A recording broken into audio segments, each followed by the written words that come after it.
Welcome everybody to the 29th edition of the Art of Assembly with the title The Right to Flow, Water as a Source of Life, Conflict and Legal Utopias. The Art of Assembly is an ongoing nomadic series of lectures and conversations that take place always in different contexts. This podcast is based on a live event on September 21st, 2024 at Tangente Festival in St. Pölten, Austria, in the frame of the exhibition The Way of the Water. My name is Florian Malzacher. I'm the host of this series. It was of a kind of a strange, almost uncanny timing to have this edition in Lower Austria just a few days after the disastrous flood that had put large parts of the country, but also Poland, Czechia, Romania, underwater. Uncanny because we precisely wanted to talk, as it was planned for a long time, about humanity's relationship with rivers. Water is a major protagonist in all mythologies, a metaphor for life itself, and at the same time the subject of countless, very concrete and fast-growing conflicts. We can assume that many of the coming wars, migration streams and so on will revolve around water as a resource, and they already do.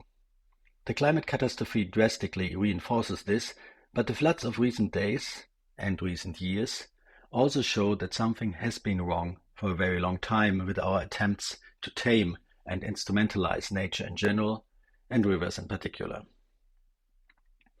The exhibition The Way of the Water in St. Pölten, which we were a part of, followed the course of the Treisen River in and around St. Pölten. Many of these artworks fell victim to the flood and had disappeared or only remained in fragments. So the title of our talk, The Right to Flow, might have sounded almost cynical under these circumstances, where not only the Treisen seemed to have usurped the right by force.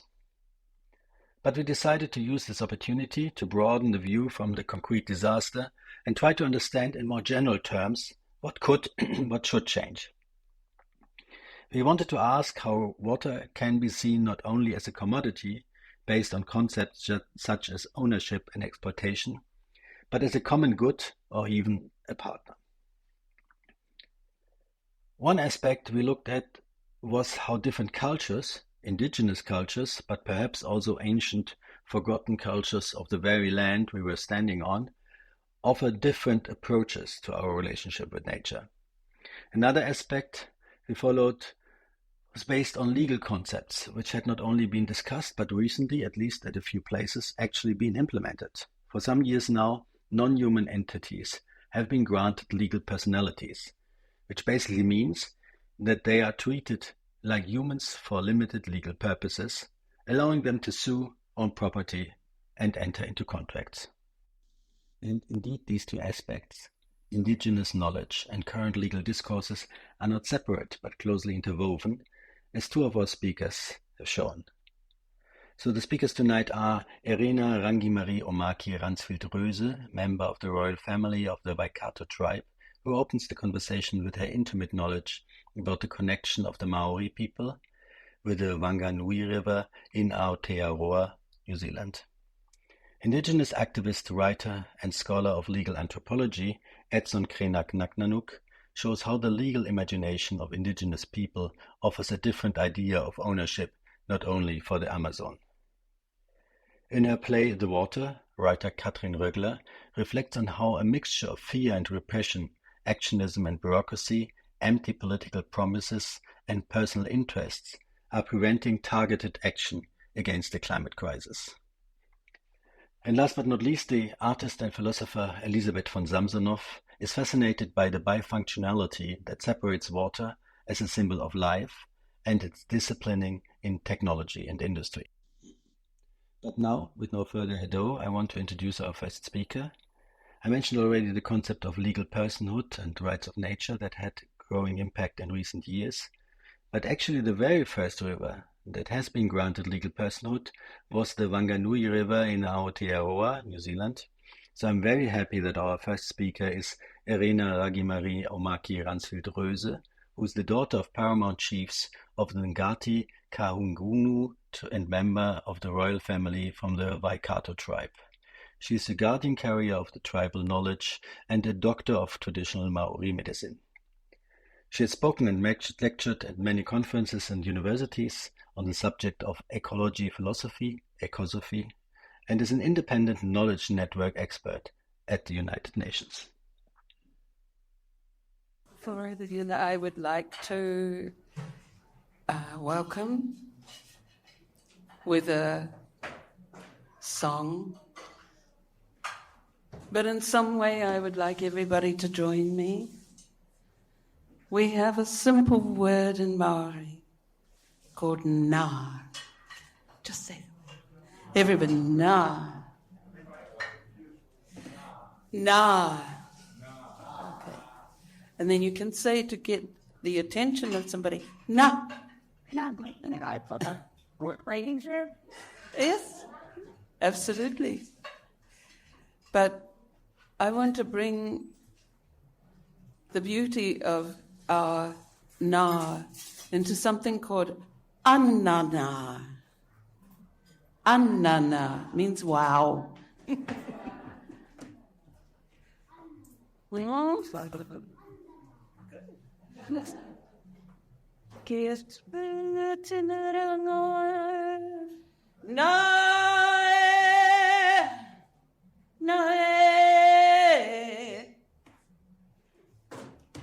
Te kaho te manawa, e kahara e nā.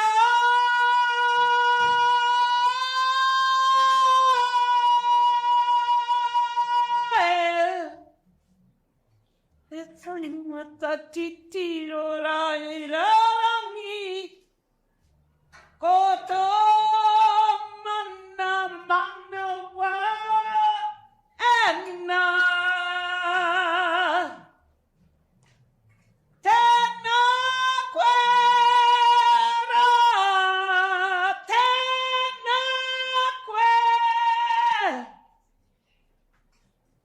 Ki te tangata kato kato ra aroha mai la ramin maria e pi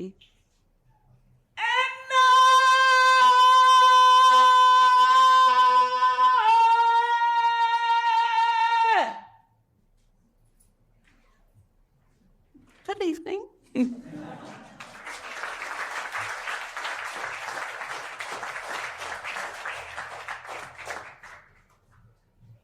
But one of the most beautiful things with the nā is love.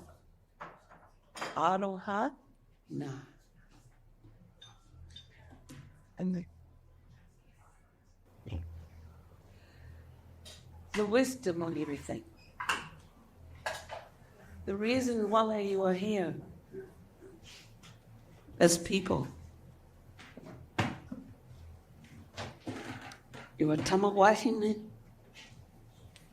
Please, everybody. You are tamatane. You are the water of your mother. You're the water of your father. And it comes down. Enna. Ahi kumma. The fire and the water in the heart. Very simple. We are the rivers of the world. We are the rivers in our hearts. Because we are simply, purely, essentially the love of all creation. Love of God, love of Mother Earth. This is not my religion. This is my heart. The essential, symbiotic essence of every living being ever created. The water, the air, the fire, the earth, heat, to move, cold, to move, and love. These are the 7 elements of creation. And each and everybody here, this is what you are. Love.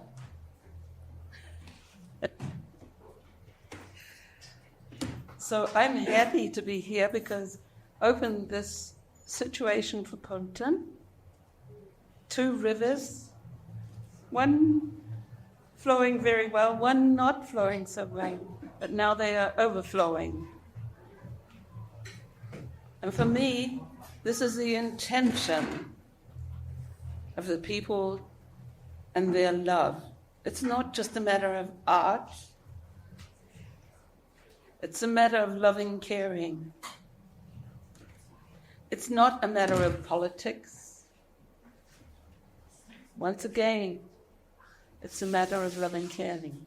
Who are the politicians without the people? There is a beautiful saying in Māori, he mea te nui he tangata, tangata, tangata. What is the greatest gift? It is people, people, people. People of the land, people of the sky, people of the water.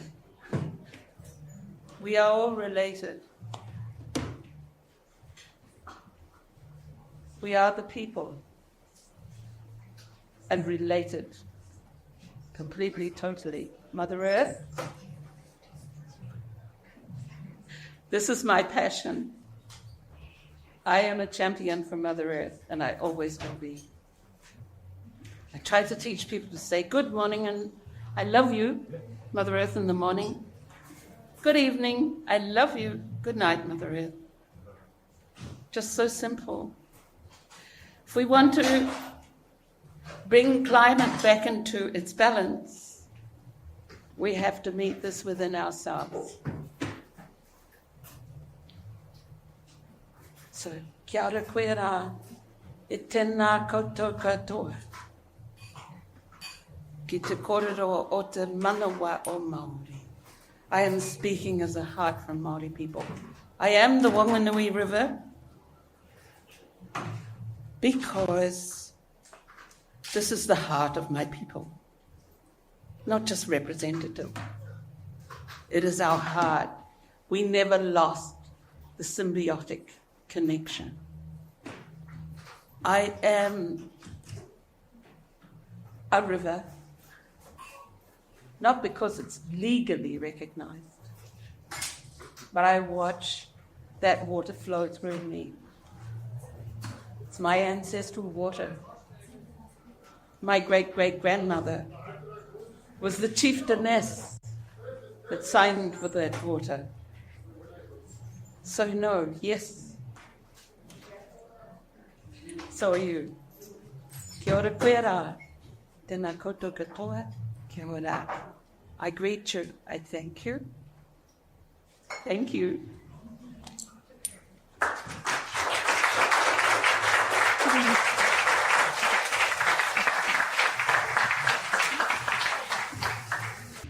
Reina, thank you so much for this beautiful opening. I think that for sure was the most beautiful opening of any other assembly so far. Reina will also close the session later on and join us in the conversation. And well, Edson, you have a difficult task now, but I'm sure you will manage. I'm very happy that you're here. Edson Krenak Nagnanuk is an indigenous activist, scholar and writer. He is currently completing his degree in legal anthropology at the University of Vienna. In 2016, you were the 10th recipient of Brazil's prestigious National Tamoiospa Award for Indigenous Writers for your book, The Borum's Dream. Your short story, Quen and Pokrain, Why the Krenak People Lack Twins, was featured in the UNICEF-recommended anthology, NOS, Anthology of Indigenous Stories. In 2019, you assumed the position of Indigenous Rights Advocacy Coordinator at the US-based Indigenous rights organization Cultural Survival. We have some magazines here also to look at if somebody is interested. You're coordinating cultural survivals programs in Brazil, and you're a member at large of the board of the Society for the Anthropology of Lowland South America, and I'm very happy you're here. Okay, Here, Borum, Tanaka, Tanaka, Tanaka. Here, Borum is a greeting in Krenak language. Tanaka, Tanaka, Tanaka is when we greet our rivers for our rituals. And despite of the fury of some rivers in the world, in Europe, I will try to give some perspective on that, if helps. And we have to greet them because they are our oldest ancestors. And before I begin, I would like to invite some relatives from the Amazon, because I will be speaking about their home, their house in Brazil. And the way we invite our relatives and other relatives to be with us is by mirroring or using something that represent them. And then I'm going to use this cocar over my shoulders today, asking their blessing for me to be speaking about their relatives, that also our relatives. As Florian already mentioned, my name is Edson Krenak. I'm very glad to be part of this project that I think without demagogy, without exaggeration, I hope this night can change you, can change how you live in this world, not as something disconnected, but connected again, like my sister just mentioned before. Well, I am from Brazil. I'm from an indigenous tribe called Krenak. In Brazil, we have more than 300 indigenous peoples. When I say 300 indigenous peoples, imagine a place like Europe with 300 countries, speaking about 200 languages, different from each other. This is the indigenous peoples in Brazil. We have a very deep connection to nature, like many people know. But one thing that perhaps characterize the indigenous peoples, not only in Brazil, but all over the world, is the fact that we escaped. We escaped the idea, the mindset, the lifestyle that divorced with the planet, with Mother Earth. Disconnected human being from nature. We escaped that mindset, called in many places colonialism, called in many places materialism or capitalism, whatever name you name it, you can use. But indigenous peoples, many in Brazil, in the world, they see the planet, the other beings, other species that live in our planet as our relatives. That's why I am talking about cosmic kinship. It's a cosmic family. We see the rivers, the forests, the other animals as other humans. You are human people. The river is a human river for indigenous peoples. And seeing humanity in other species living on the same planet that we live, we discover not only the connection we have with them, but the respect we owe them.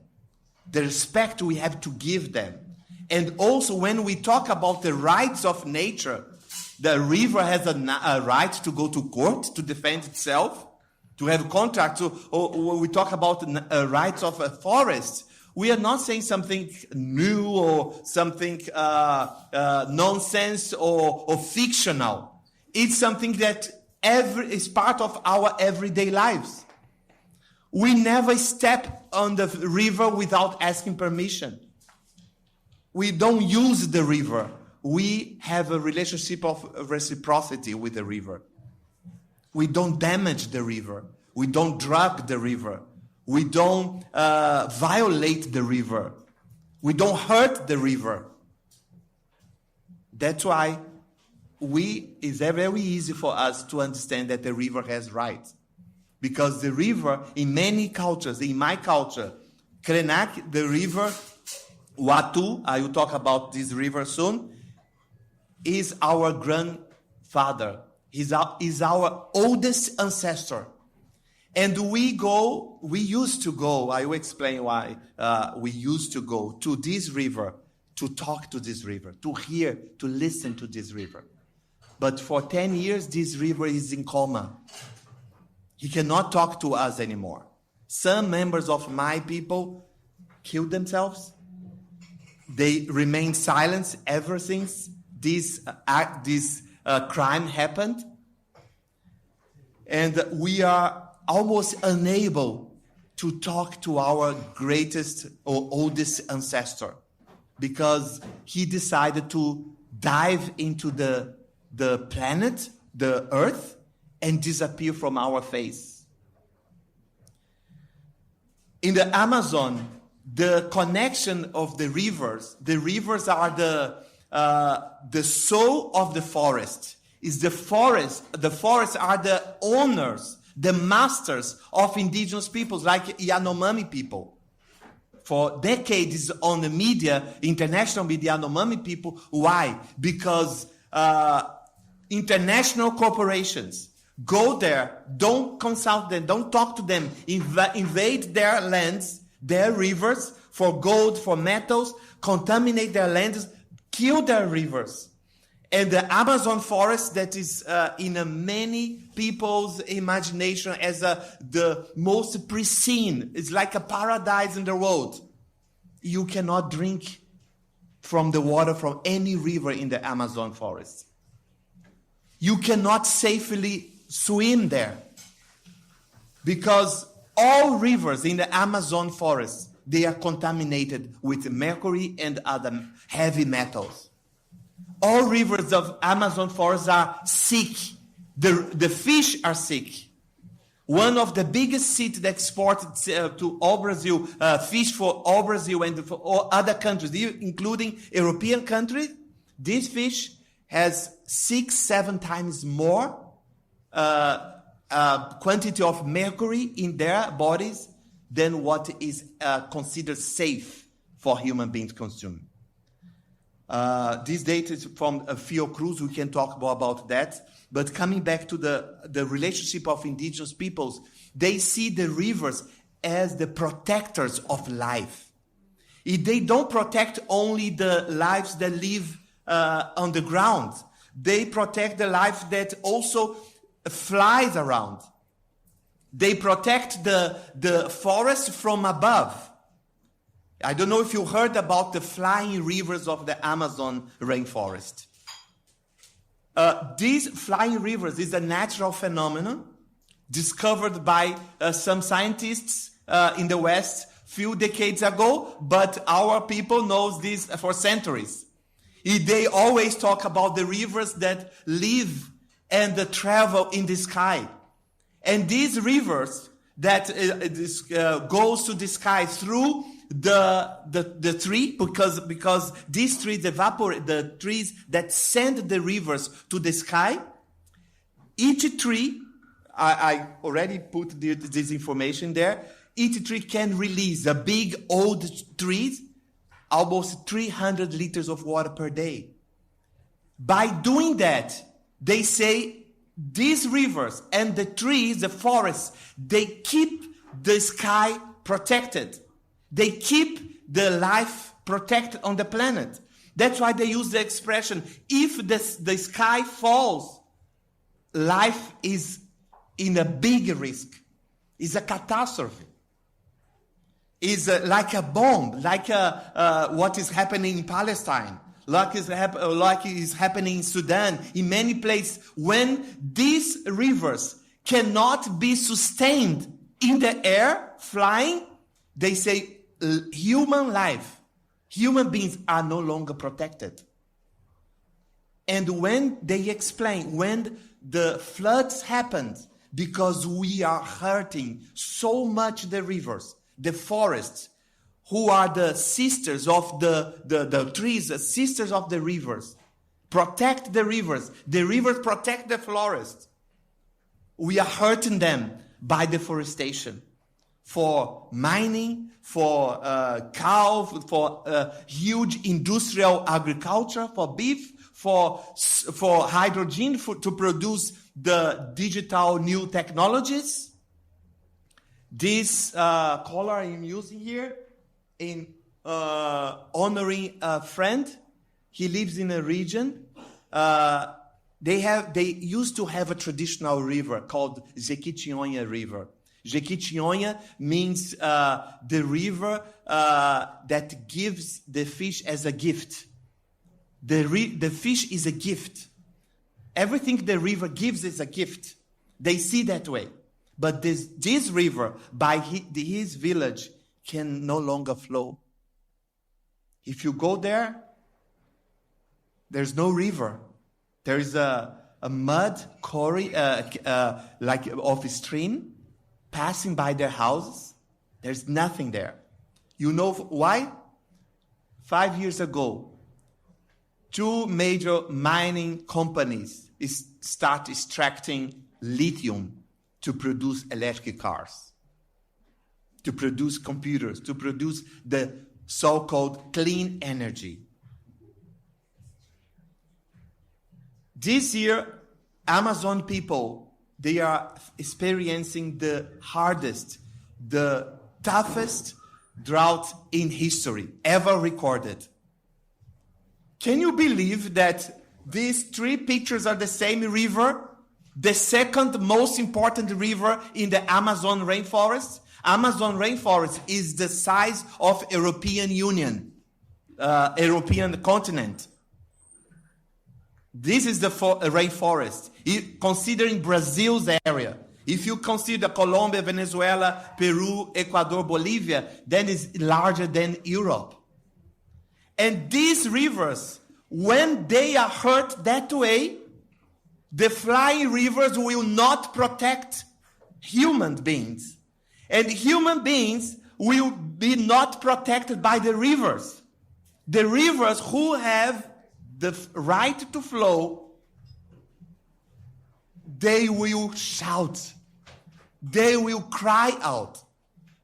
When they flood, unfortunately, many people lose everything. People die. But it's because they are hurt. Because they are claiming, they are crying, they are asking, please don't hurt us anymore. Amazon forest is not the lung of the world as in the 80s, in the 90s they used to say. I'm concluding. But Amazon forest is responsible for the rain equilibrium in our world, in our planet. The balance we need to plant our crops, the balance we need for our rain, for our seasons in the world, the balance we need for the forest and for the river are being disturbed by the climate crisis we are living in. And indigenous peoples are dying with their rivers. We are, as my relative said, champions of nature, but we cannot fight alone. This is my grandfather of my people, the Watu River.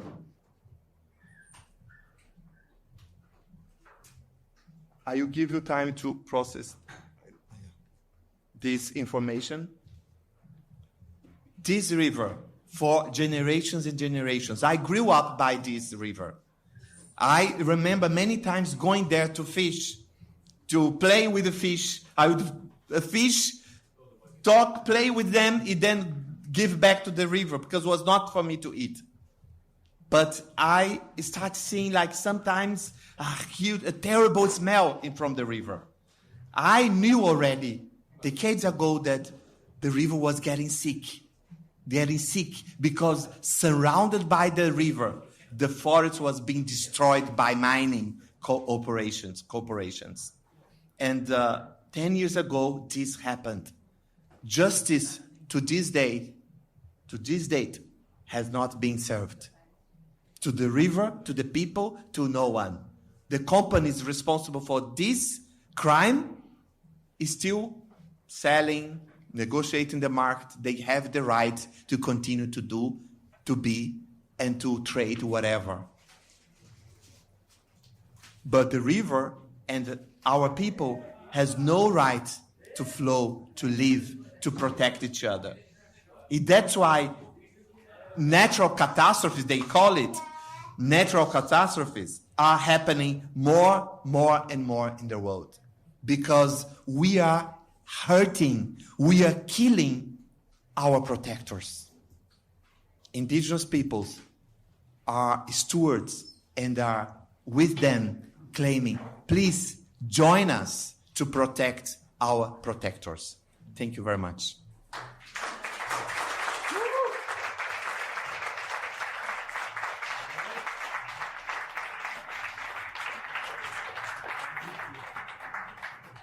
Thank you very much for this. We will come back to it, but I now would very rigidly continue with our order of speakers, and I'm also very happy that Katrin Röckler is here. We will move now a little bit, I would say, I guess, to the Western side of it and to the Western negligence to it, maybe. Katrin Röckler is a writer working in prose as well as in theater and radio plays. One reason why it is great to have you here tonight is that you recently published the play The Water, which has premiered at Staatsschauspiel Dresden. We will talk a bit about it later. You have received numerous prizes for your literary work, most recently the Elsa Lasker Prize, the Grand Salzburg Art Prize, and the Heinrich Böll Prize. And you're a member of the Akademie der Künste in Berlin, for which you were the vice president from 2015 to 2024. And of the Academy für Sprache und Dichtung. And you teach literary writing in Cologne and are currently a member of the RBB Broadcasting Council, and I'm happy you're here. That's how it is with introductions.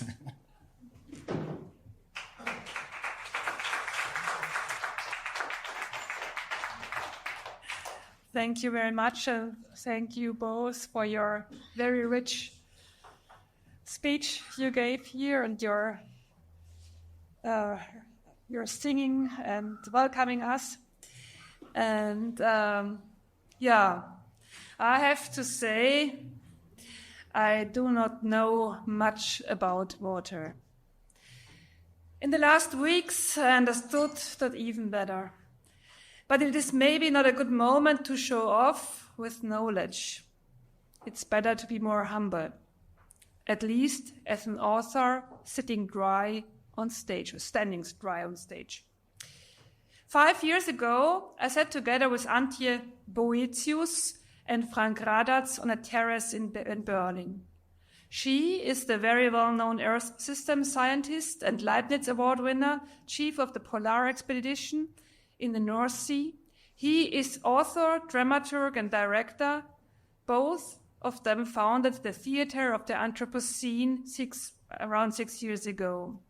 Because they were thinking, the scientists have sent their message, but nobody is listening. And not only the scientists, of course, as we learned this evening. Now, but she's Antje Boetius, she's a scientist, that's why she's connected. Now we need the art to deliver. They asked me to write a play about the status of this world in sense of its ecological multi-crisis. It was more an idealistic demand than a proper business proposal, which came later from the Saxonian State Theater in Dresden. I thought, how can I do this? It is so big, so global. Then I was invited by a business meeting in South Germany of upcoming CEOs of big business companies to introduce the Academy of Language and Poetry. In this dialogue, I was astonished to learn that these people had an urge to discuss ecological questions. They wanted to make something better than their ancestors. Antje Boetius told me, it would need only 100 big companies to sit together on a table and the world crisis would be avoided. I don't believe this, but it was interesting to hear. But why don't they do it? There was a main question in the room. Why are so few things happening? Who is doing something? And how does this doing something work? So I started my research for Dresden, asking different people about their way in this matter, an activistic, bureaucratic, economic way.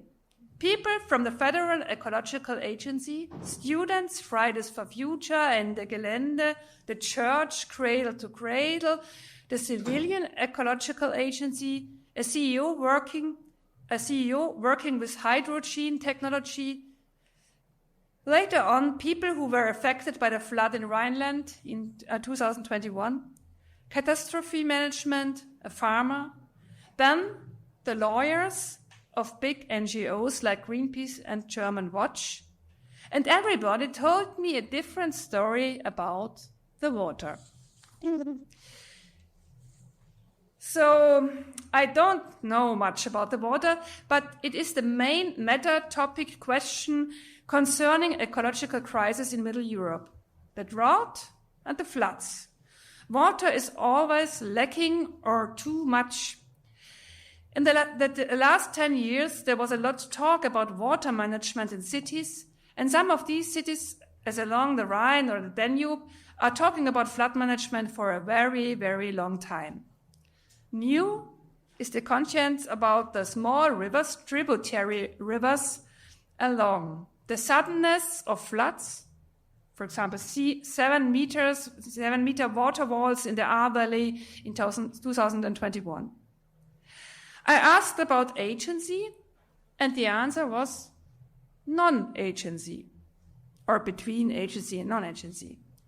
It is not possible to do this and that, the political will is lacking, the money is lacking, the industry is not ready, the church is not sincere about it, they are too nice to the people, etc., etc. The only ones talking about agency and success were the lawyers of German Watch and Greenpeace, who have fought a lawsuit against the federal state of Germany 2021 because it didn't, the Regierung eigentlich, the government, because it didn't follow the climate policy of the EU. It was a groundbreaking judgment with a justification of the right for freedom of the upcoming generations. And these upcoming generations protesting, they don't want to be the only ones to do this political work. They are not, but the public image is still like this. How to write a theater play about such a question, or matter, or material? The simple traditional answer is you can't just do a documentary play, you have to consult the myth. King Oedipus is one of the most famous Greek myth, which is now linked to contemporary theater language, or Antigone.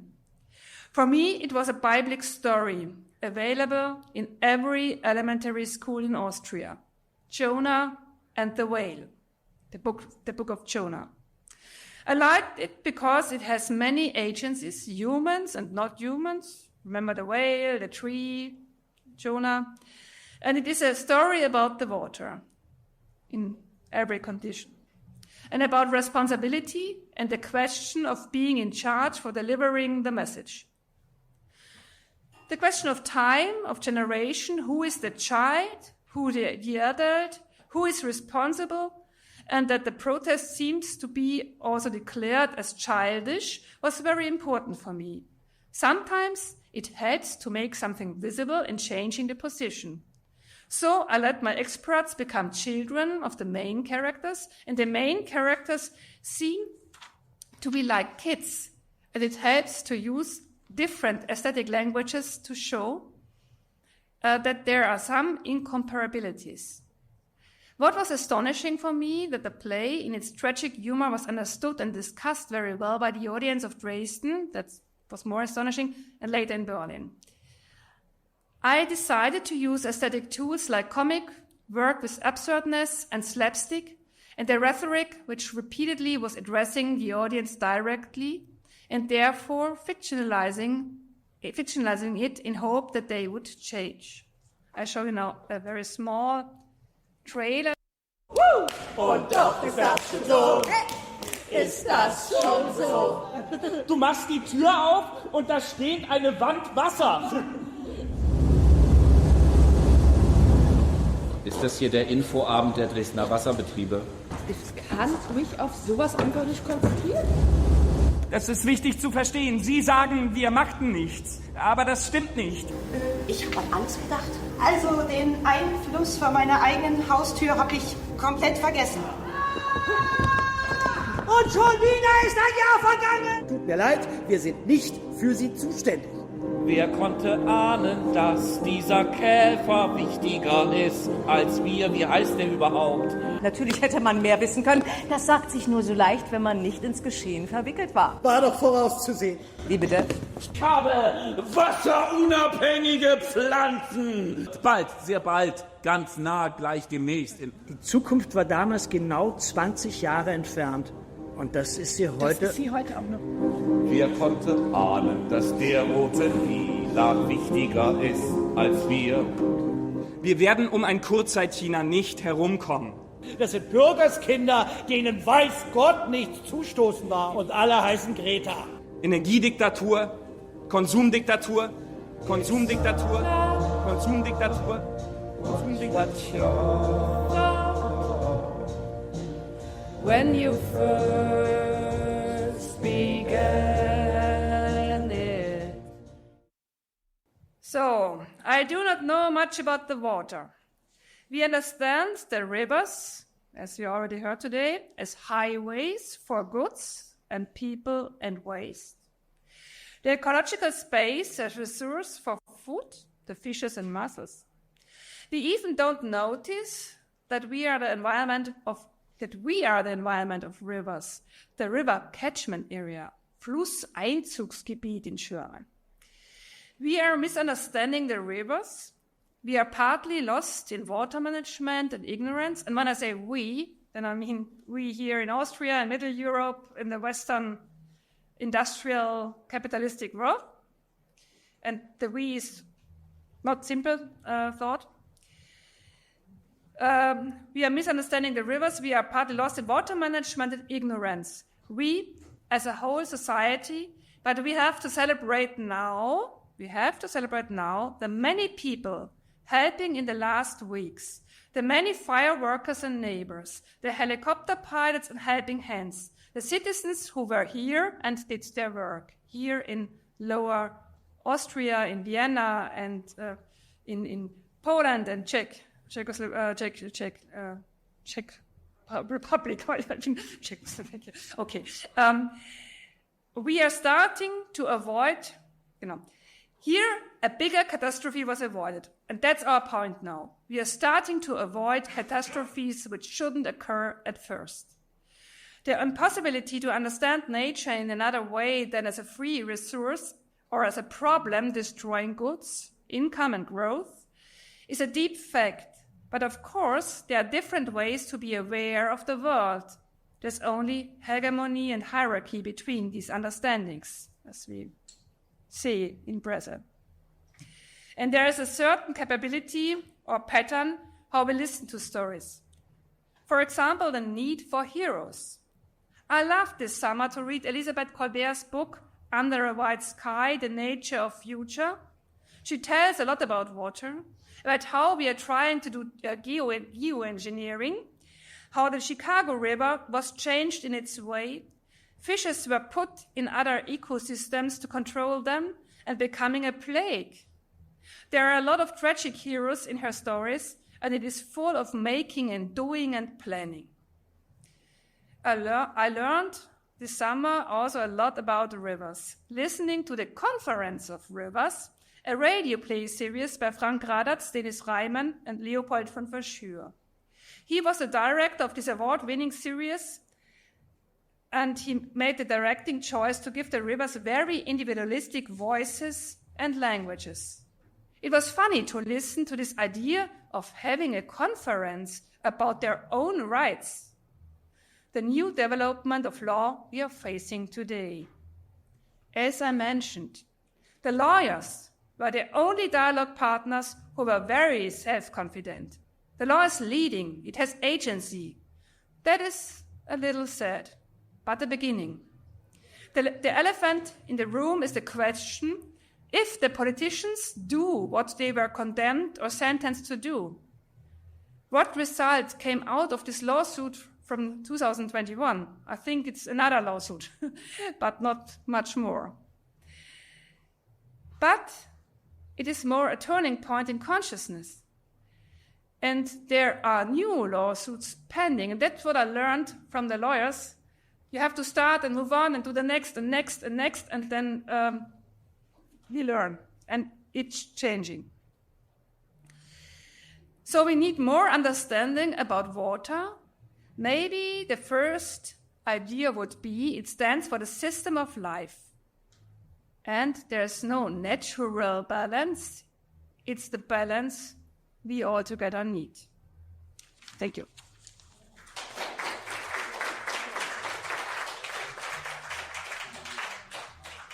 Thank you very much. We will pick up on this later on. But before, I would like to introduce Elisabeth von Samsonov.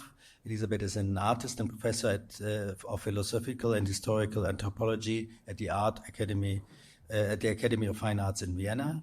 Her research focuses on philosophy and the history of religion, the theory of collective consciousness, the history of presence of relationship between art and religion, the theory and history of the perception of women, as well as female identity and the abolition of the ego in modernity. Your artistic work includes sculpture, performance, painting, and video. Among other things, you deal with the systematic and symbolic place of female sculpture in the canon of the arts and an ecological aesthetics or geologic of the body. Your latest publications include Museum des Anfangs and the Dissident Goddess Project, which you will also talk about now, I guess. And I would like to mention that you also contributed to the exhibition The Way of the Water.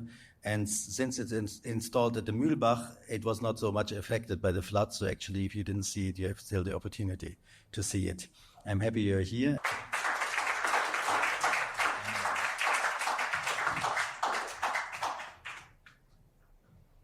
Thank you.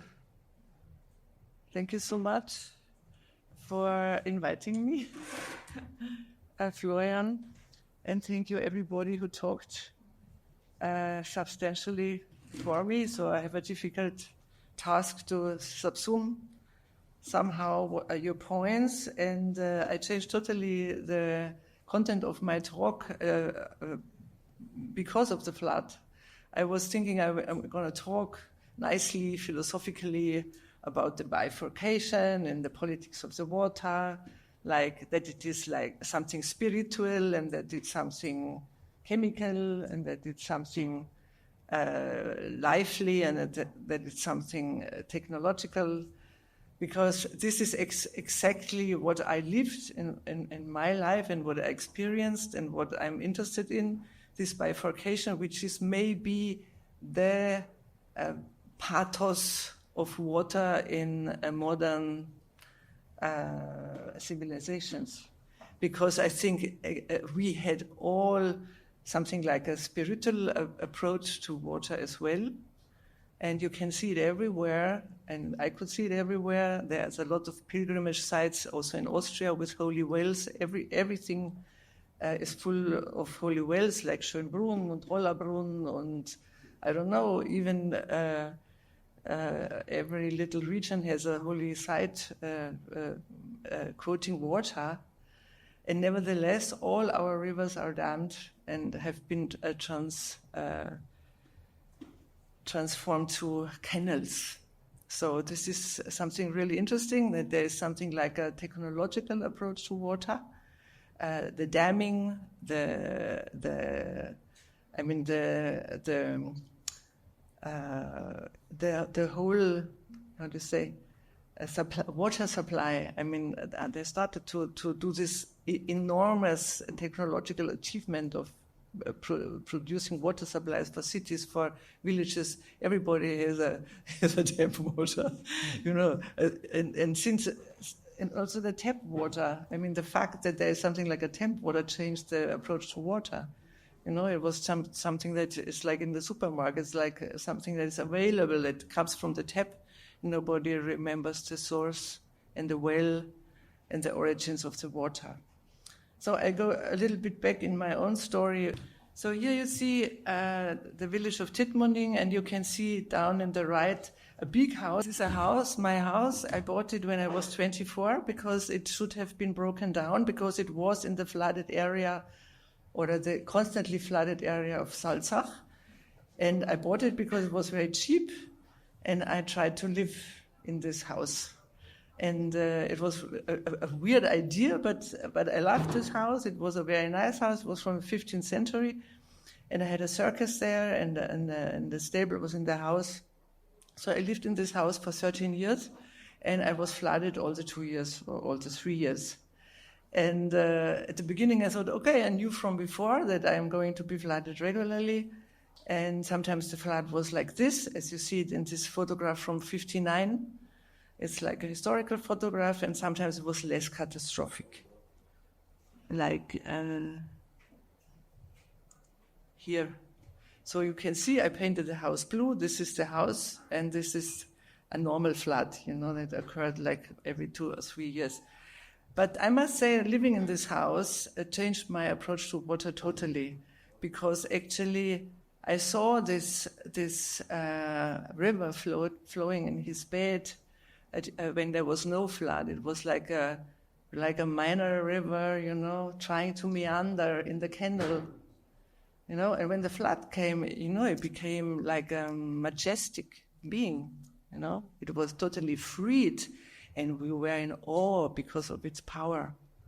We saw that it's a power that we did not really look at before. And so, I mean, I felt myself this ambivalence, you know, that I had, of course, the house under flood and weeks before me of repairing everything and collecting. But nevertheless, you know, I experienced something that was really interesting.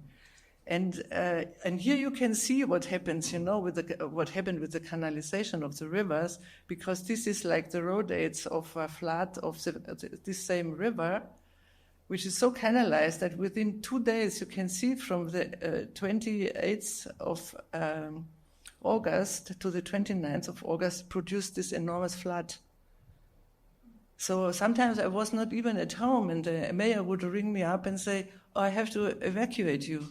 But I was shopping in the city. You know, when I went, there was no reason to get evacuated. But this is the effect, of course, of the canalization of the river. So the floods become also more dangerous and more severe the more canalized the river is. This is like a law. And you can see it exactly in this river.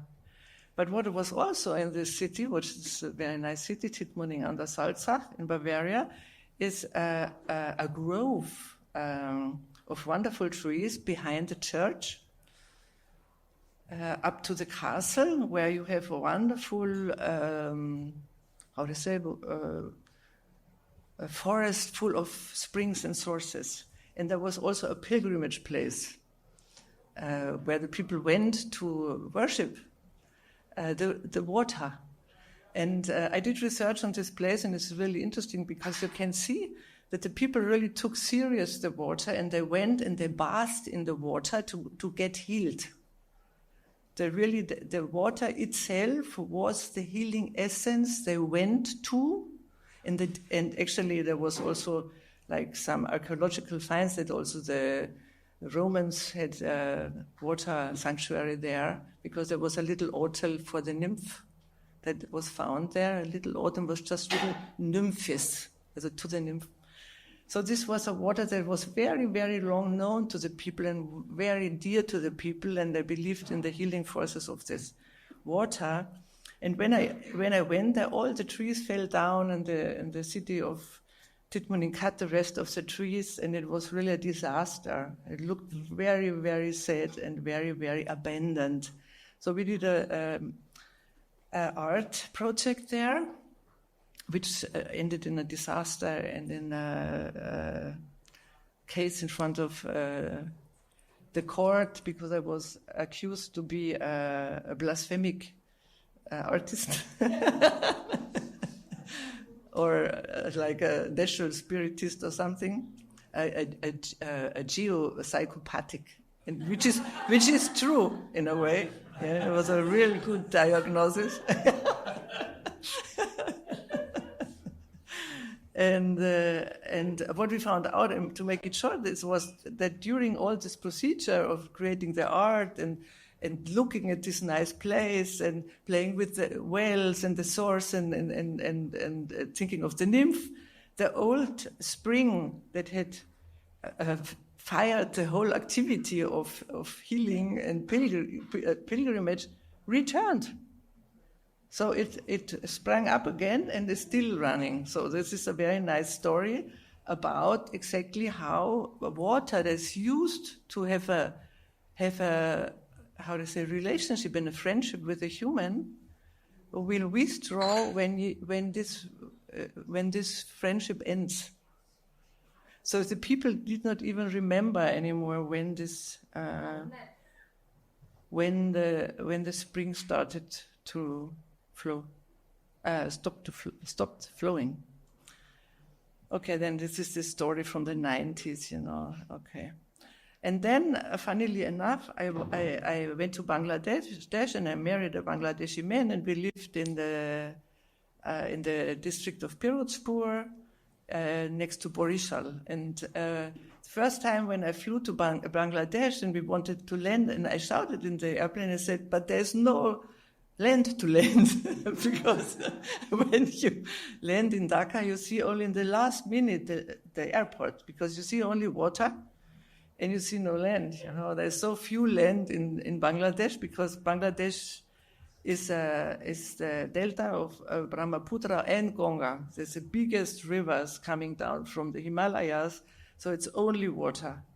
So we lived in the water, and I learned how people can live with the water. It was funny enough, because that moment I left totally my little shocks from the floods in my house, because this is another story. So this is the view from our house in Borishal.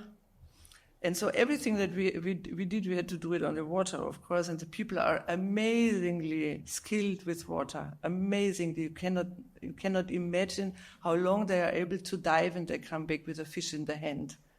So this is really incredible.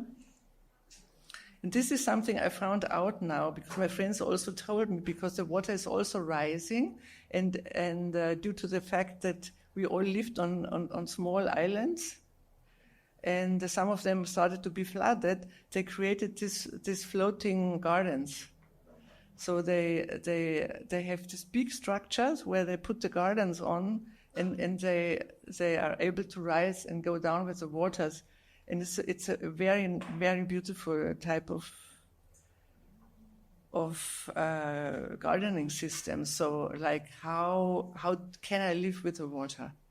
Of course, Bangladesh itself is like it's one disaster zone. If you look at the disaster map in the world, so Bangladesh is dark red, because there's not only the flood but also the typhoon. And there's everywhere in every village a typhoon shelter, and I lived 2 typhoons, so that's really something. You have to go to the typhoon shelter, but not only because it's dangerous, but even if it's a small typhoon, your house is blown away because it's made by bamboo leaf, and then you have to make another one. Yeah. And so this is now this what I said, geopathic anatomy. How I look for water, because I started to be a water woman, and I look for water wherever I am. So now I am in the north of Lower Austria, in Hadres, as you know maybe, and we have there this project, the Dissident Goddesses land. It means we bought land, and we have a land there, and we have a collective, and we use it like a laboratory exploring the land. And what you see here is that we have a sort of task force, and we go with a rod looking for water, underground water. Where is the water? And what we found is very interesting. You see here that we have found in a very, very small place, which is maybe 2,000 square meter, 19 wells, 19 points of wells, and artesian wells, most of them artesian wells, which are under pressure and it would come out of the underground, but they are inactive. They are from prehistory. So you can also test, is it active, is it not active, was it there, or is it still there, in which type of depth is it, and how much is it? So all these points, this wonderful world of artesian water in this site are inactive. So we even try to drill, as you can see here, with a very interesting gadget. Can you see what we invented to drill? Drill by hand, yeah. 10 meter. And we made a wonderful a festival for the water, and we are drilling, but the water, here you can see the hole did not come. So the water needs more attention in this place. And we are working on this. Yeah, we are working on this. And so my last chapter is about what I did here in St. Pölten, because it's a very different issue. I created a toy for a kennel for the Mühlbach, and I wanted to create a toy because I wanted to amuse this kennel, and I wanted to amuse it according to the syntax. Maybe it knows, because it knows. When you want that your baby becomes a lorry driver, you give a little lorry, and I gave a sort of a machinery which does not work to the working river, that this is more or less the idea.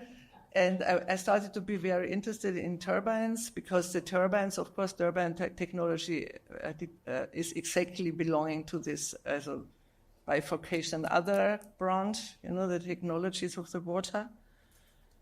So here you can see how much these scientists were trying to find out how the water enters the shuffle and how does it turn and what is the power. And you see all this incredible, it's wonderful, We're really thinking a lot about water, but its technicality, of course, as pure force. So here you can see a vertical Francis turbine, which is exactly the one which is in the Hammerwerk.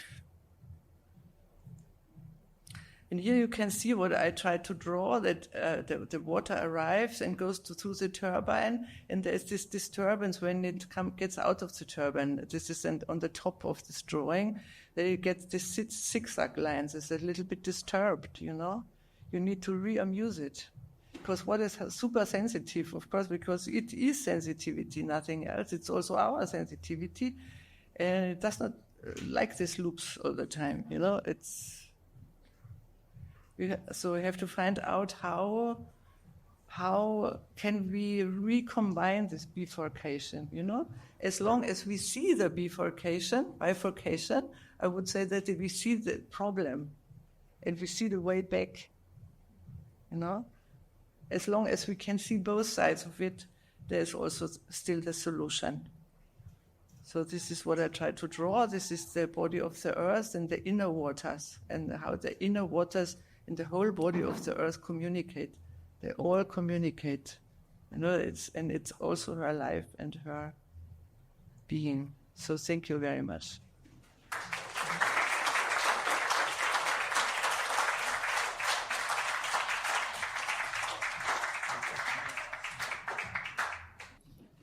Well, thank you so much for your speeches, for your inputs, and difficult to bring it together, but maybe we just focus on some of these aspects. And I would actually like to start also because, of course, Irena, your wonderful opening is still resonating in the space. Maybe start with you, and also you, Edson, to the degree that I still wonder a bit about maybe from my, very Western mindset, wonder about this relationship between the knowledge you talked about, the traditional, the indigenous knowledge that is there, and legal concepts that you both are also involved in. Very skeptically, but you're involved in that. And maybe, I don't know, could you talk a bit about how this comes together, or is one, or is it disconnected and you just use it as a tool? Or maybe to relate to a speaker we had at the Art of Assembly, Radha D'Souza, a law professor from India, and she wrote a book, What's Wrong with Rights, where she basically shows how flawed Western concepts of law and legal thinking are from the very beginning. So in a way, maybe it's also the question is, do you believe that the legal system can be used, can be reformed, or is it actually, would it have to be abandoned completely to start over again? Then the question, of course, is how realistic that might be. So a lot of questions, but maybe you take what you want from it. In its essence, European law is, I would say it's really dirty. It's dirty law, sorry, because it's so tainted by different structures from different cultural beliefs and ways, but mainly because it's something that is pointing more about ownership of everything. So that's why I call it dirty. Because ownership is not clean. Ownership has robbed the people of Europe of all their land. That is the point. This is European law, instructed by church, by the Catholic Church, with the help of the Roman Empire, with Greek law. So my deep feeling is that it really needs to be cleaned up in such a way that everybody on this Mother Earth, for me, has the right to legal guardianship, ownership, to also the right to be protectors, and most of all, the right to be the keepers, sacred keepers of the love that they are and the peace that they carry. Until we clean this up, how can we be pure in heart? How can we really bring change? I come from this, but I come from the understanding of the way that my people are. We see, as my brother has said, we are all symbiotic in the creation. We are all the reciprocity of God's love, Mother Earth's love, daily. Just take a breath and you'll find out. You understand the concept is much more deeper. It's about your symbiotic relationship with life. Otherwise, this is not the place to be a human being. We need to clean it up. I don't think I have much to add after that, but I think you mentioned Antigona, right? Antigona, you probably remember this story. She wanted to, in one of these the stories, she wanted to bury her brother, and she was not allowed. And then she reminded the city, the king of the city, there are laws bigger and more important than the city laws. Indigenous peoples, when they defend the right of the nature of the river, they are, in other words, saying that there are laws that are bigger and more important than the laws you are creating to control the river. the technicality, the technocracy that we see dominating our lives is the enemy number one of nature, because we wanted to commodify nature, we want to control nature. For centuries, our lifestyle, our places we wanted to call home has been doing what to nature? Controlling, exploiting, burying the rivers, try to dictate the rivers, to manipulate, dominate them, and without the humble feeling that we are not bigger than the river. We are not more powerful than the rivers. And then based on this feeling of, look, we depend on the river. We belong to them. The indigenous peoples proposed this transformative law or principle to the humanity, to the industrialized society. You cannot base your life principles, your lifestyle on laws, on this idea of property, on this idea that everything only has value if you see utility, this utilitarian approach to life, on the things that are bigger than us, that are more important than us. And then the law has, the Western law is so anthropocentric that exists only to serve this individual created by the elite, because we know that everybody else, you have to pay high price to have water, to have a clear air. And we know that billions of people in the world are paying very high prices to have what we have the right to have, the life, to have a good life. We don't have.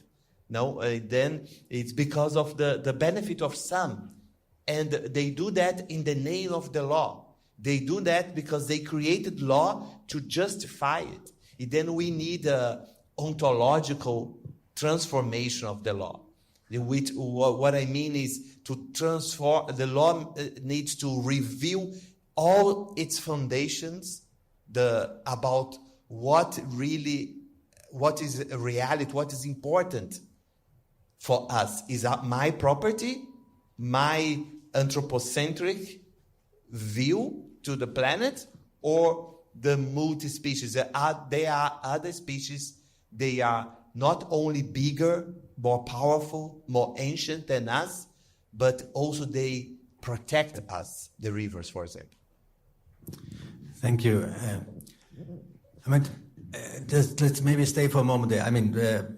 Maybe I would say in the small defense of Kreon that the gods were sending mixed signals. So it was also a problematic position he was in. But besides it, I wonder, because to stick with this idea of the legal personhood, because that's a concept that, paradoxically or cynically, existed for corporations before. So it existed, but it was for, I don't know, Google or something like this. And to take this, I still would maybe stay a little bit more. Do you think that the use of this concept of legal personhood is part of the cleansing, of the ontological change of the system, or is it an instrument that is used now, but actually is pragmatically helpful, but not much more? I think I always speak only a few words, then my sister can complement. But I think we are also dealing with the translation. When indigenous people, when these terms were used, also this expression indigenous peoples, they are translated functional ideas, imaginative tools to try to implement transformations. The personhood of a river is based on the principle of relationality. We are all related to each other. And this principle of relationality is based on our traditional narratives, our spiritual views, our legal systems, as well, and in our ontology, the way we see life, we see reality. It's part of our everyday reality. When she was saying, teaching us that we have to greet the river, this really happens to many communities, indigenous communities around the world. They don't do anything without going to greet the river or the forest. They are not the tree huggers that people, create this parody on TV, etc. They are real people. They believe in that. It's like you say, you go to a Christian, fundamentalist Christian, say that, look, Jesus never existed.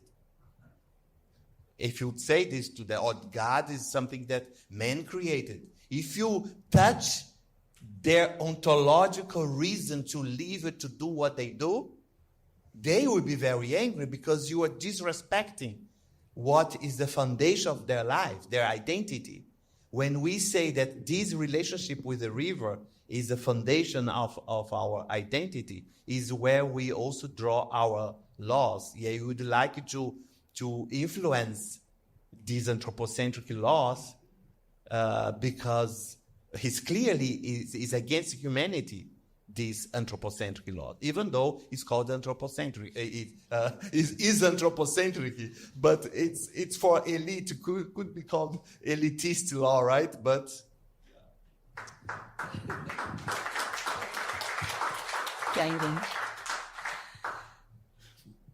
But I also feel that we miss the ecocentric of all of this, because we put ourselves as human beings outside of the echo of life, of nature, of belonging. So I look at the ecocentric. Why are we not understanding this is one Mother Earth? Where are we going otherwise as human beings? So it's also an echo. But in this echo, for me, there is an understanding and a deeper godlike that we touch that is far beyond ourselves as an explanation. Far, far beyond ourselves. Because this then allows me to involve my ancestors that are from the universe. My ancestors are also this. Not star people, not whatever. They are the cosmology of me, is a deeper understanding of the DNA of what is connected to the water, to the people that I know and can call as my ancestors. So these ancestors I can talk to freely. The wind, the rain, the sun. These are my ancestors and not unrelated to me. The relationship goes deeper as the cosmological connection, which is a connection far beyond ourselves as human beings. So for me, deeper than all of this, we have an ecocentric connection to all of this creation that is around us, but even deeper, it goes far beyond the universe. Kia ora, and this is very Māori. Te ao marama, the light of the universe. Kia ora. Thank you. So clean it up. Yeah. The cleaning, I take up the cleaning up part. And hand it over to you, Katrin, in a way, because in the preface of your play, The Water, you write, and excuse my clumsy translation, you write, everything is so far, far too far away. The disasters that take place are always somewhere else, even if they actually happen on our doorsteps. They are still called natural disasters. Our knowledge about them is also kept as a distance. So with all the research you did, and you talked a bit about it in Dresden, where the big floods were happening in 2002 and 2013, I think. Do you think, what is your feeling, and you talked a bit about it, but maybe what has been learned about it? What is there learning? Are we in a moment now with the whatever flood, and at least a little bit more talk about it, maybe a little bit different kind of conversations that like we are having? Do you feel that there's a change happening, or that we just repeat, or we had to depend on the lawyers that you already quoted? Yeah, I find it very interesting to look a little bit closer to the law, because I think there are different concepts in Europe of it's not only ownership, or only the lawsuit in 2021 was about the freedom of generation, so it's Verfassungsgericht, a constitutional law, so it's something else. And what I learned, I have to answer first here. What I learned is that these different law concepts get in conflict, or there's an architecture of law we are building now, maybe helping us out of this situation. I'm not sure about this picture of cleaning, because I'm not so. I like it, but it's not. I like the dirt. But I think there's a lot going on and a lot changing. And yes, of course, we experience it here in Austria the last 2 weeks, that there has been a different way to deal with the situation than 20 years before. And this is super, that's great. But it's only one little step. We have to do much more. I was also thinking, for me, the most interesting point is in the law, and in the courtyard. You are in the court. There are people talking. It's the only possibility. Language, people, anthropocentric. Yeah. But who is speaking for the rivers? Who is speaking for the? That's very interesting. In Dresden, they had the problem, for example, that they decided after the big flood from 2002, I think it was this, that they are, 2000, I'm not sure when, that they are creating space for the river, that the Überflutungsgebiete, flood areas, that the water can escape. But then the ecological activists came and said, no, they are the trees are dying there. So conflict between trees and river. So it's not so, it's very tricky. You often have conflict situations between the different, it's not only mankind and nature against, but different, we have to find solutions. Living in a city, I learned that in the last 20 years, there was a lot of development to think about the Schwammstadt, the city of drainage, sponge city. I was renovating my house, and I left the floor open that the water can go through.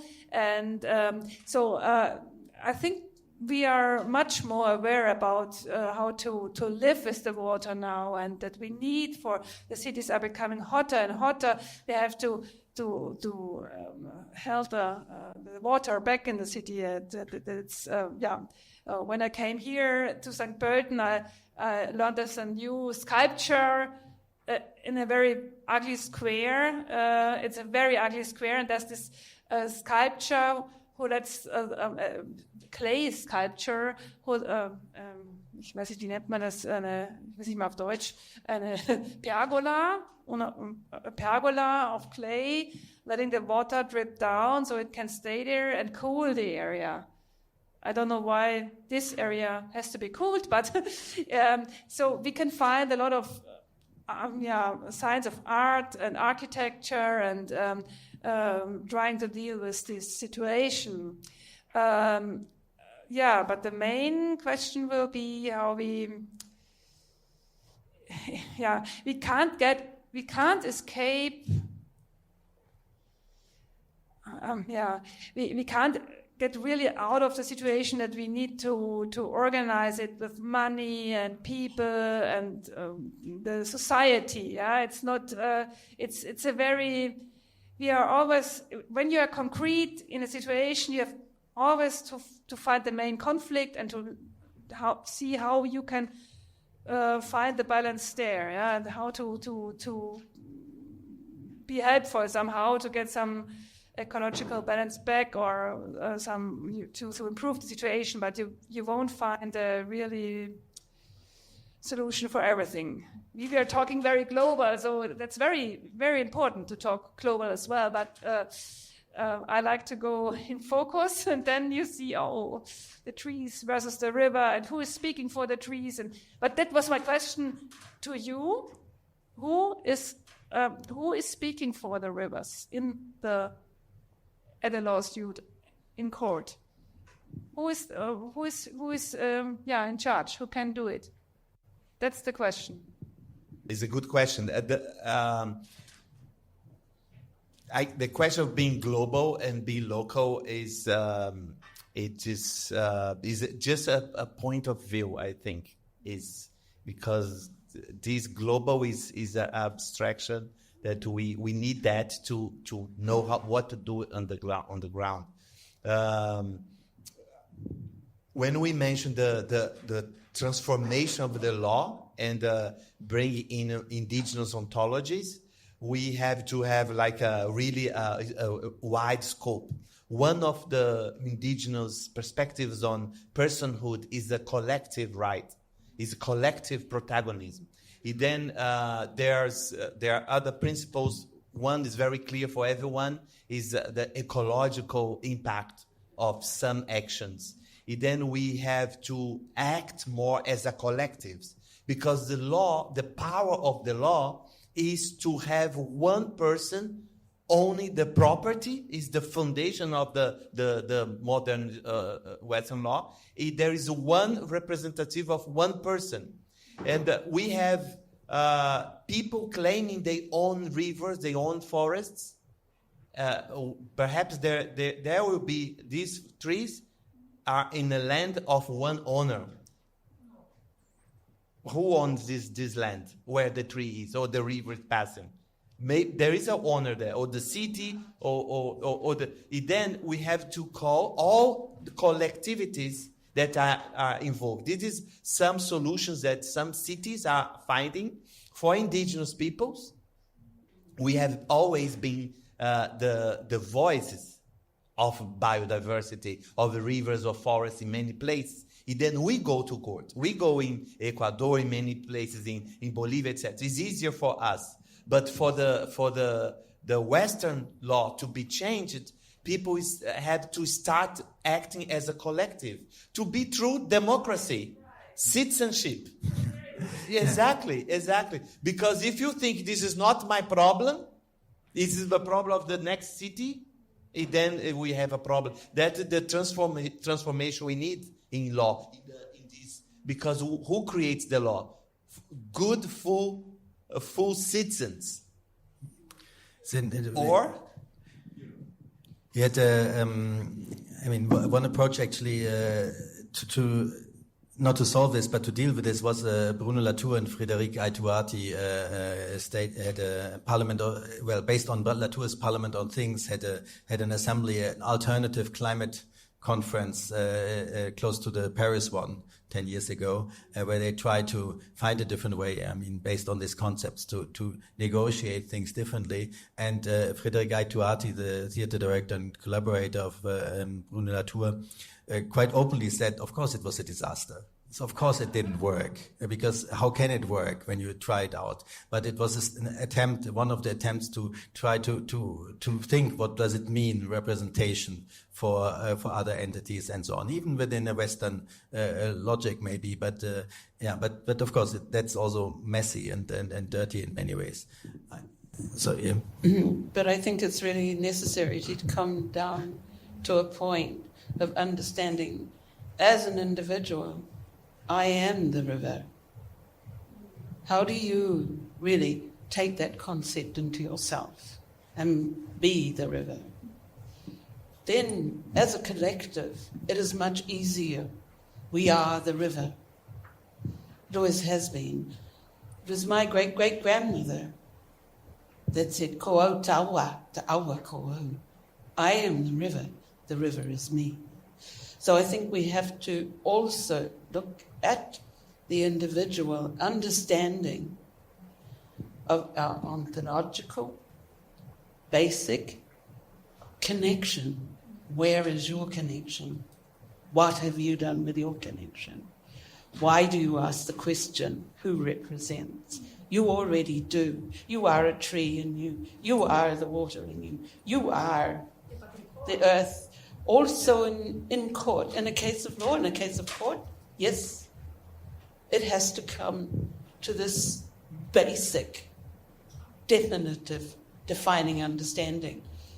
As a person, but as the people, and I agree, we are collectively minded, we are the river.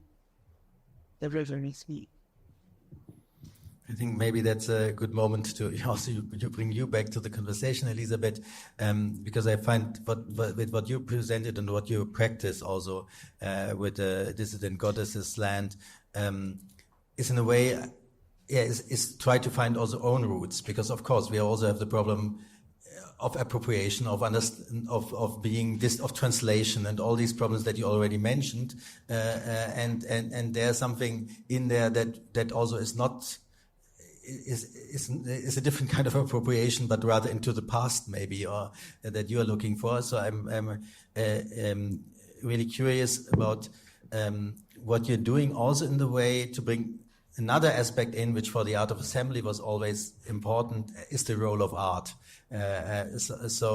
Which didn't have much room so far, or indirectly had tonight. So maybe you can talk a little bit about what role art or your practice as an artist play for you in your work. I think it was very important because the art practice or these art projects put an hypothesis for discussion, and not only maybe a hypothesis but a sort of ritual. So this is also the beginning of an ontological transformation, I would say. And you have to, formulate this thesis that maybe, not maybe, that this body of law has a big lack in regard to how it distributes rights. And so I think it would also be very profitable to turn. So I have now the project to turn our mountain, where the goddess's land is, into a person. This is definitively my goal. And I want that you notice that this is the goal. And this is already the hypothesis that has to be discussed. It is not my mountain. There's a lot of people that own these mountains. We only own a little part of it. But it has 4 archaeological sites. And it has an outstanding ecology, because it's the hotspot for big, predators like eagles, because they need the thermic function of it. So it's like the bar or the hotspot, it's the restaurant, everything for the predators. And when the predator comes, all levels of ecologies are okay, because you need the food, you need everything, you need the tree, you need everything. So this is a sign. So I like to think about how to redistribute subjectivity in the sense, because this is the only sense we can understand. What rights do you have? So even if it's totally cuckoo, we give the right to the mountain or we give to the river, and we don't know how to represent, because we don't know how to represent, because what we don't have at all is our emotional bond with the land. We do not have it. This is what Bruno Latour said. This is the art to do now, to bond with the land. Because, it was, in very short history of the Second World War, all these groups of notions with the land and the soil, it was very intoxicated from national fascism, So nobody dared to touch upon this, nobody. So all the whole left and intellectual communities, they could not really discuss these issues and they avoided it. And now they have no vocabulary for it. And they don't dare to say, oh, I love this land. You know, it's. I mean, if you love the land, yeah. Are you bad in folk or what? I mean, do you have a sort of problem, you know? So the connection is made that you're very backward, you're very maybe traditionalist, you're maybe reactionary, whatever you are, if you love a land. You know, this is something that you have to really fully undo, because you have to love the land to then, after once the redistribution of rights has started, it has to start immediately. This is what I would claim, immediately, even if you don't know how to, because we don't know how to so much. And, I mean, this is why there's a court and a discussion, and because even legal practices that are trained and they are active, they are not well done. So why we have a problem with this, you know, giving right to a river or giving right to a... So we have to learn how to make a nice procedure out of it. We have to learn, and we have to see more and more what it would claim from us. Because the problem is that it could easily turn out, as it has already turned, that you have like national parks. This is, you know, it's also a law. But nobody, I mean, who identifies with this fucking national park? You know, nobody. It's only protected for I don't know what reason. You know, but I mean, there's no community that says, oh, this is our national park or what, or we live in the national park. There's individuals that like it, like Bodo Hell, who disappeared in the national park. But yeah. I would actually maybe slowly move to the, let's say, in a way, last round, even though we could talk for long, I guess. But Irena will also do a closing ceremony, so we will need some time for this. So maybe from my side to end with, I've just been reading, like many others at the moment, the Cli-Fi novel, The Ministry of the Future, which ponders in a way the idea that the mix of violence or eco-terrorism, which also is mentioned in your play, or eco-dictatorship, in this case eco-terrorism on one hand, and geoengineering, these two things together that don't sound too sympathetic at the beginning, that this actually might be the only way to stop the climate catastrophe. So a completely, I would say, very different approach from what we were talking about. But just to mention this, but towards the end of the session, to maybe, because then I hand over the microphone to you again, Irena, to ask the other three, to maybe say in a maybe even possibly as concrete as possible way, what do you think? And this was mentioned a couple of times differently, but now as final statements, what do you think? What needs to be done now in the situation we are in, from your position and from your point of view? What needs to be done? I mean, I think there's a big need of understanding. I mean, we have such a lack of understanding. I mean, complex interrelationships, and we are talking all the time about ecology, but I don't think that we really know what ecology is. And I'm quite afraid that if we don't really dive deep into the understanding of what ecology really is, all these fantasies about the means that have to be taken inside of engineering and I mean, they can be very problematic and can be also very dangerous, you know, because you don't know to which extent things can get even worse. Because this story we already know too well, that this is a question of how to handle things. You know, it's not only about activity planning and technological solutions. Especially with the weather, I am totally suspicious what this would, at the end of the day, bring. Oh, well, thank you.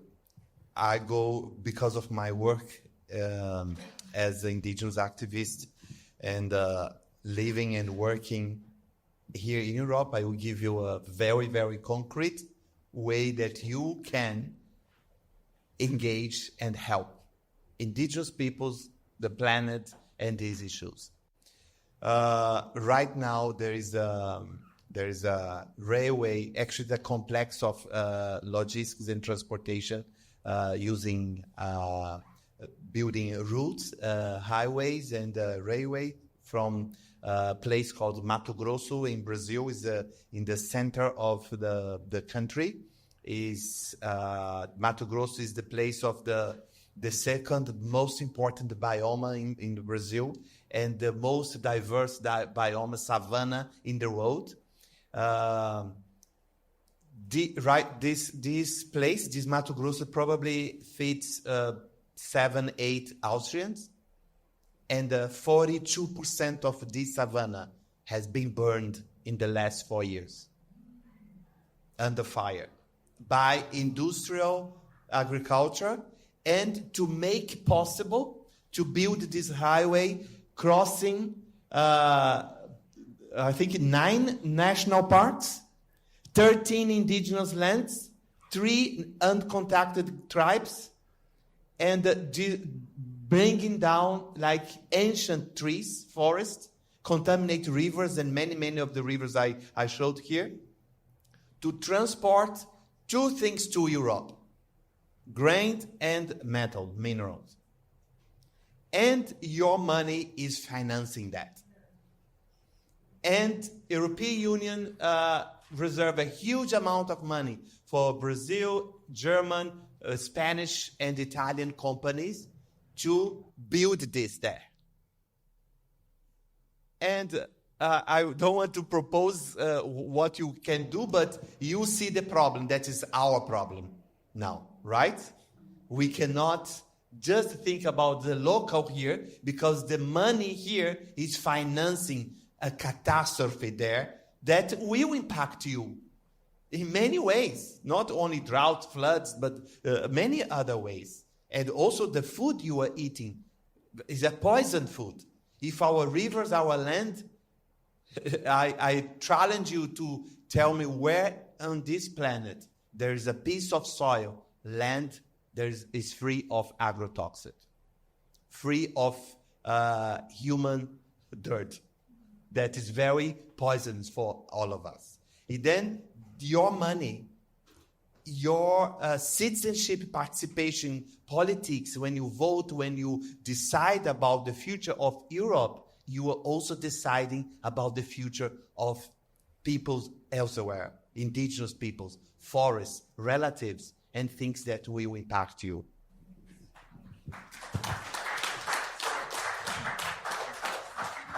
I have many thoughts. The first is I would like to support your position. And I think that you are telling us a very, very true thing, yeah? That we are, that's also our, we have to think global. We have to understand that we are responsible. Yeah, that's very, very important. Yeah, first of all, that's the most important thing. Then the other thing is, I would say there are very, very simple instruments we could use. For example, it's now very banal, yeah, very, very banal. But like tempo limit, no big cruising ships anymore. Very, very simple things. Yeah, tempo limit, for example. It's such a tiny thing, tiny decision, and it would change a lot. Yeah. And I don't get it why it's not coming. And it's only in Germany, it's the FDP avoiding it. And yeah. And on the other hand, yeah, I think we would also need more awareness and more teaching in school, in Bildung. Bildung, what's the word in English? Bildung. Education, but maybe, yes, something a little bit different, better than that, but more thinking about and more learning and more, unlearning. Yeah, Bildung is also unlearning, nowadays, yeah. So, but, yeah, solidarity to what you said. Thank you for your threefold almost final words to this conversation. Thank you for all your talks and your participation here. It was really very inspiring, and it will continue. So I actually just hand over the microphone now to you, Irena. I would love to support what is happening also. I give me and my people and everything to this, but most of all, I call on people to acknowledge Mother Earth. This is for me, the absolute first essence of anything. If you cannot acknowledge our Mother Earth, why are you here? And I send that out to everybody. If you can't or will not acknowledge our Mother Earth, why are you on Earth? You are an Earth being. And everything that is happening is your responsibility as an Earth being.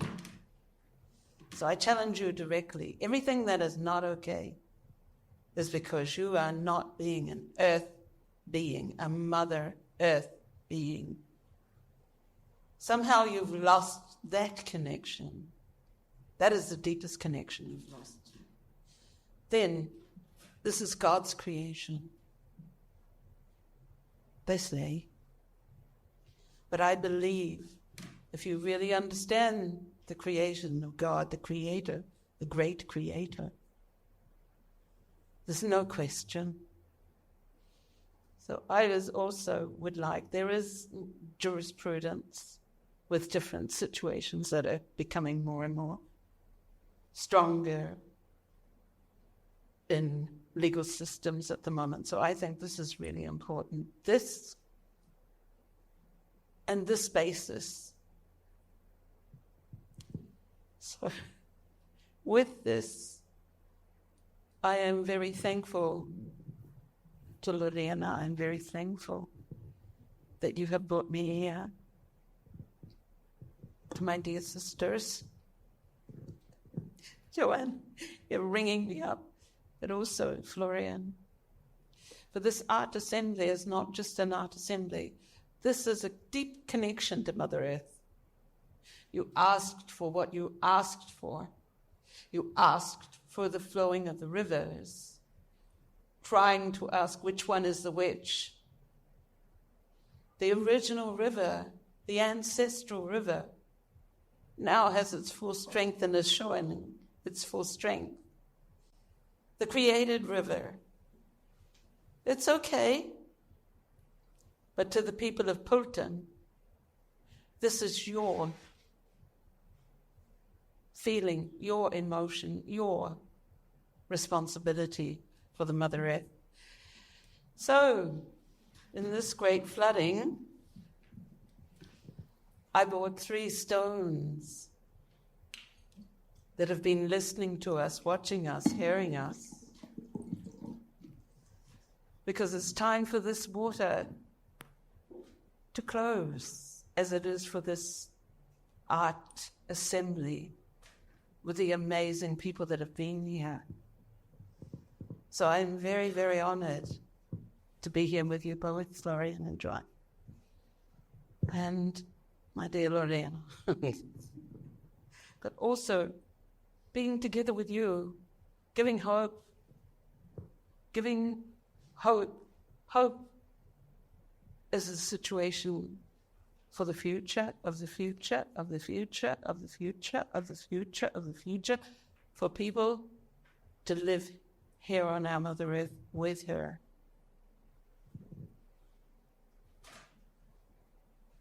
So I'm just going to call them.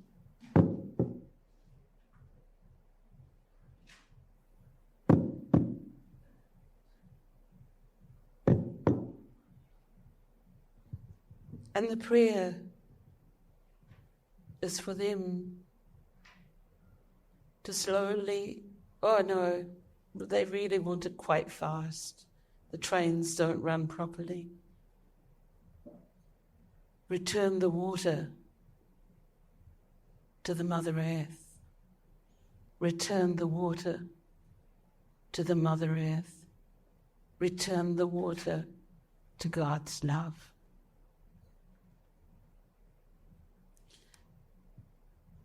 but let the people learn.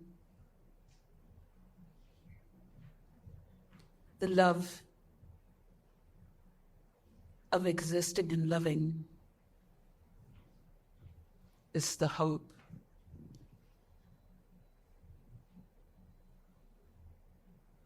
I give hope to my brother for everything that is not okay.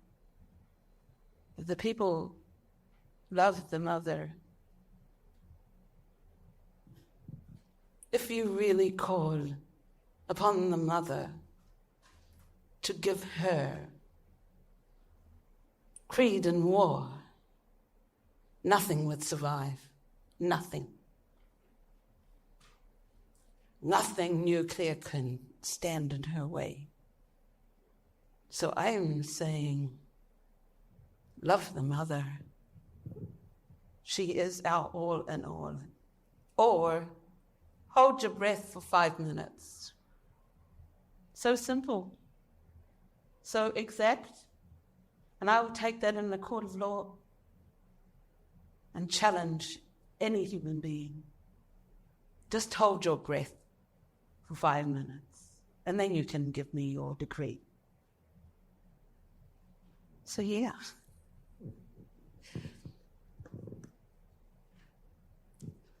I also close this art assembly that has gathered for these rivers, that Triason for the river Rubac. I have a little bit of resistance with the Rubac men, but the thing is, they flow the water of love. And we need a connection to that as people. If you can't find the water of love in the rivers, find it in yourself.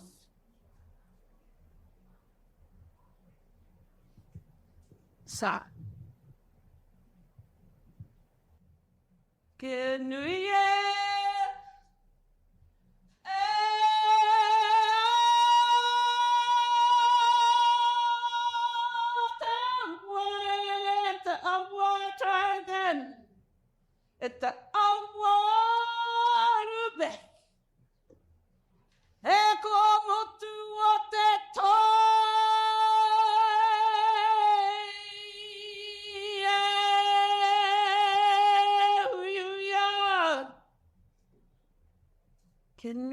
Tangata, why do I come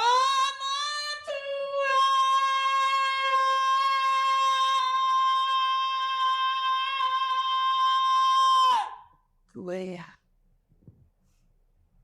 There you go. It's done.